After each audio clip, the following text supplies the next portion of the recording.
నమస్తే అండి. నమస్తే సార్. ఈ సాక్షి భారతిరెడ్డి ప్రవచనాలు చెప్పడం మొదలుపెట్టింది ఈ మధ్యన. పొద్దున్నే ప్రవచనాలు చాలా భక్తిభావంతో చెప్తా ఉంటది. జగన్మోహన్ రెడ్డి చెప్తాడు, సాక్షి భారతి రాస్తది. ఇది సాక్షిలో ఇవాళ రాసింది చాగంటి నియామకం సరికాదు. సీఎంకు మేధావుల బహిరంగ లేఖ అని వీళ్ళే రాశారు. ఏది చంద్రబాబు గారికి మేధావులు అందరూ రాశారంటే 72 మంది మేధావులు, ఏది కవులు, విద్యావేత్తలు, వేదాంతులు వీళ్ళందరూ 72 మంది రాశారంట చంద్రబాబు గారికి చాగంటి నియామకం సరికాదని. విద్యార్థులకు మంచి బుద్ధులు నేర్పడం కూడా తప్పేనా జగన్? చాగంటి గారు లాంటి వివాద రహితుడిని కూడా జగన్ రెడ్డి తట్టుకోలేకపోతున్నాడు.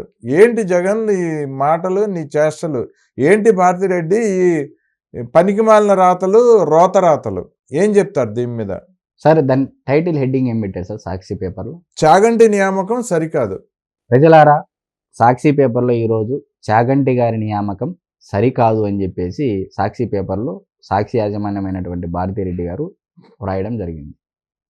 మరి ఇది మీరు ఆలోచన చేయాలి. నిజంగా చాగంటి కోటేశ్వరరావు గారు తన ప్రవచనాల ద్వారా నిత్యం మోరల్ వాల్యూస్, నైతిక విలువలు, నీతి, నిజాయితీ ఎలా ఉండాలి అనేది నేర్పిస్తున్నారా లేదా? ఒక ప్రభుత్వ ఉద్యోగం చేసుకుంటూ నిజాయితీగా పని చేసుకుంటూ తనకు తాను సంపాదించుకున్నటువంటి డబ్బుతో పాటు సమాజ హితం కోసం నిరంతరం పాటుపడేటువంటి చాగంటి కోటేశ్వరరావు గారి నియామకం సరికాదు అని చెప్పేసి సాక్షి పేపర్లో రాయడం జరిగింది. దీనిపైన మీ అభిప్రాయాన్ని కూడా ఈ వీడియో కింద కమెంట్ రూపంలో తెలియజేయండి. మరి నిజంగా మీరు అడిగిన క్వశ్చన్ ఏదైతే ఉందో సార్, 72 మంది కవులు, మేధావులు, కవులు, రచయిత్రులు ఎన్నో ఆడ ఉన్నారో లేదో మీరు చూసినా, నేను చూసిన లేదు, ఎవరు చూసిందిలే. ఆయన అంటారు కదా 36 మంది హత్యలు జరిగిపోయినాయని. ఆ లిస్ట్ ఇమ్మంటే ఇప్పుడు చాగంటి కోటేశ్వరరావు గారిని, గరికపాటి నరసింహారావు గారిని వాళ్ళని వ్యతిరేకిస్తే ఇంకేమైనా ఉందా సార్? అంటే ఇంకెలాంటి వాళ్ళు కావాలి ప్రభుత్వంలో? ఎర్రచందనం స్మగ్లరు, లేకపోతే బూతులు మాట్లాడే రేషన్ బియ్యం అక్రమ రవాణా చేసే వాళ్ళని సలహాదారులుగా, లేకపోతే బూతులు మాట్లాడే వాళ్ళని అసెంబ్లీ సాక్షిగా, బోర్గడ్డ అనిల్ కుమార్ సలహాదారు జగన్మోహన్. ఇంట్లో ఆడవాళ్ళని అసభ్యకరంగా, అంటే సొంత ఇంట్లో కుటుంబ సభ్యులను కూడా, షర్మిలా గారిని, ఇట్లా ఈ విధంగా వర్ర రవీంద్రారెడ్డి అంటే ఇలాంటి వారిని సలహాదారులుగా పెట్టుకొని నైతిక విలువలు నేర్పించాలి అంటారు ఈ 72 మంది విద్యావేత్తలు, కవులు, రచయితలు. 72 మంది ఫోటోలు ఒక్కసారి ఆ 72 మంది ఫోటోలు అదే సాక్షి పేపర్లో వేయండి సార్.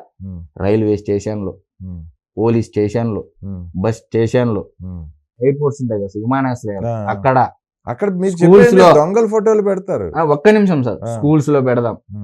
దొంగల ఫోటోల గురించి అని కాదు సార్, స్కూల్ దగ్గర పెడదాం, కాలేజీల దగ్గర, జూనియర్ కళాశాలల దగ్గర, ఎక్కడ కనపడితే అక్కడ పెడదాం సార్.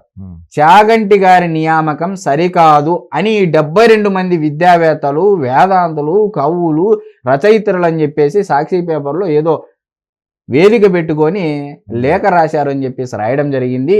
మరి ఇది మీరు సమర్థిస్తున్నారా లేదా? దేనితో కొడతారు? Option A, option B, option C, option D dash dash dash. అది ప్రజలకు తెలుసు దేనితో కొడతారనేది క్లారిటీగా, మనం ఆప్షన్స్ ఇవ్వనక్కర్లే అని. డి వచ్చేసి నన్ను ఆప్తి అవ్వు, ఏం కొట్టబడలేదు, చాగంటి గారిని వ్యతిరేకించవచ్చు అని. అంటే నన్ను అంటే చాగంటి గారిని వ్యతిరేకించినట్టు. ఏబిసిలో దేంతో కొడతారో అది ప్రజలకి వదిలేయాలి సార్ మనం. ఆ 72 మంది విద్యావేత్తలు, మేధావుల పేర్లు కొన్ని చెప్పండి సార్.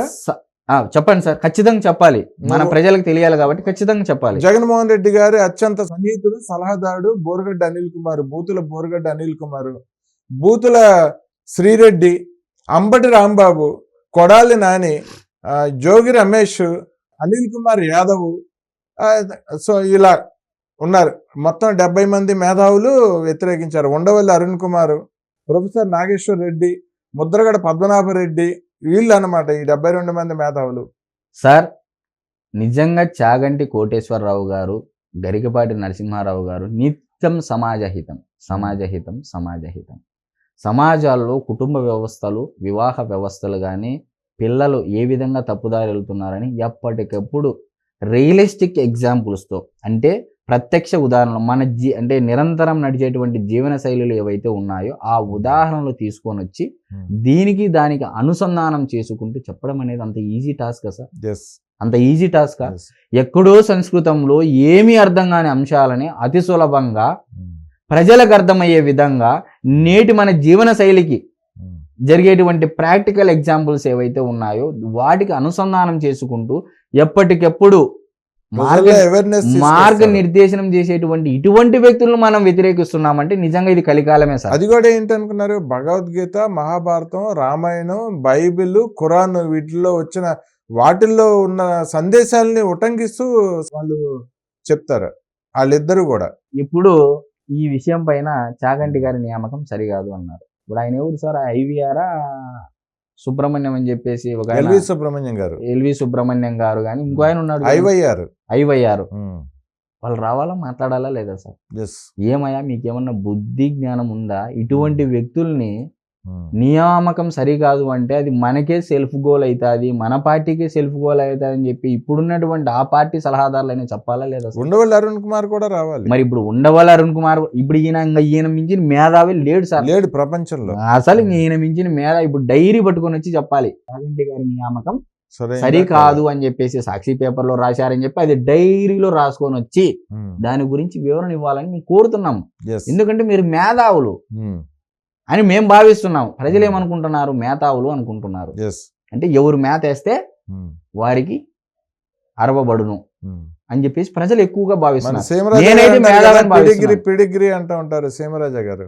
సార్ సీమరాజా గారు ఆయన నిజాలు మాట్లాడేటువంటి వ్యక్తి. అది ఎవరైనా సరే అవతల ఎంతలా వ్యక్తి అయినా సరే నిజాలు గడ్డపార దింపితే ఎట్లుంటుంది సార్?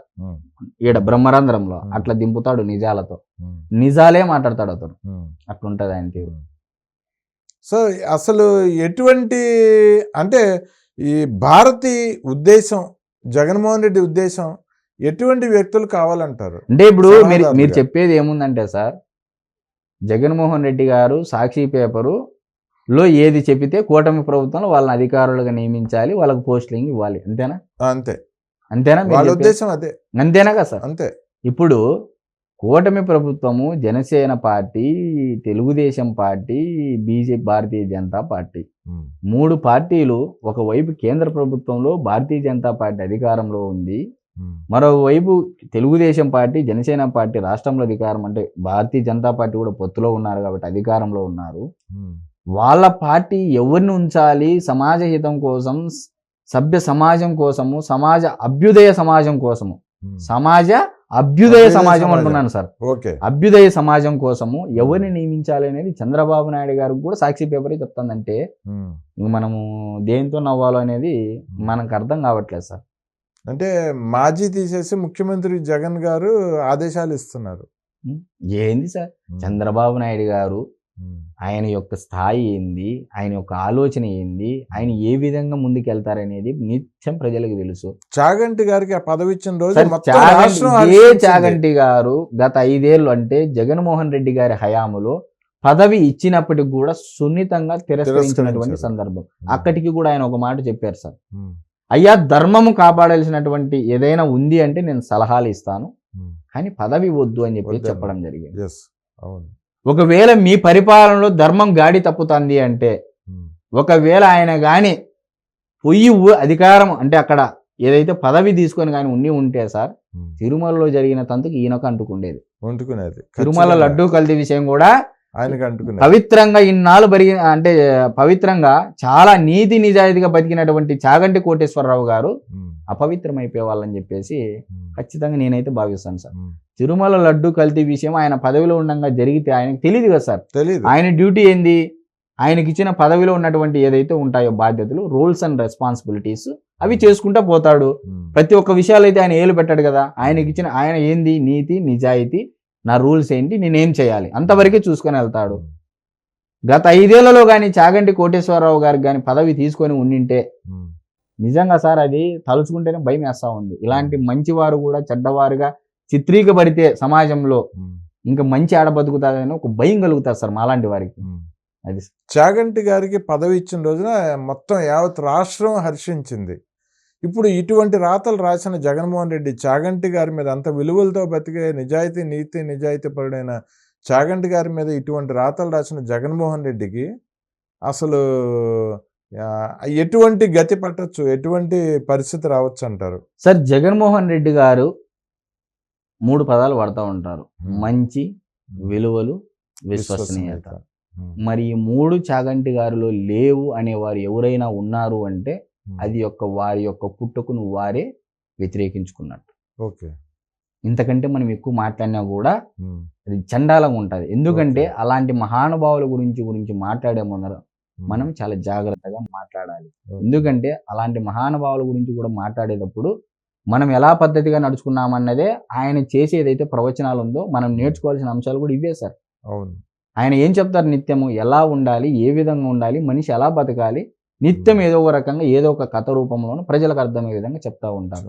అలాంటి మహానుభావుల గురించి కూడా మనం మాట్లాడుతున్నప్పుడు చెడ్డ పదాలు అస్సలు వాడకూడదు సార్. అందుకు కాబట్టి మన పుట్టుకను గురించి మనం వ్యతిరేకించుకున్నట్లు అని చెప్పే పదం వాడాను. ఓకే. మన పుట్టుకను మనం ప్రశ్నించుకున్నట్టే అంటారు. Yes sir. ఓకే అండి, థ్యాంక్ యూ అండి. నమస్తే.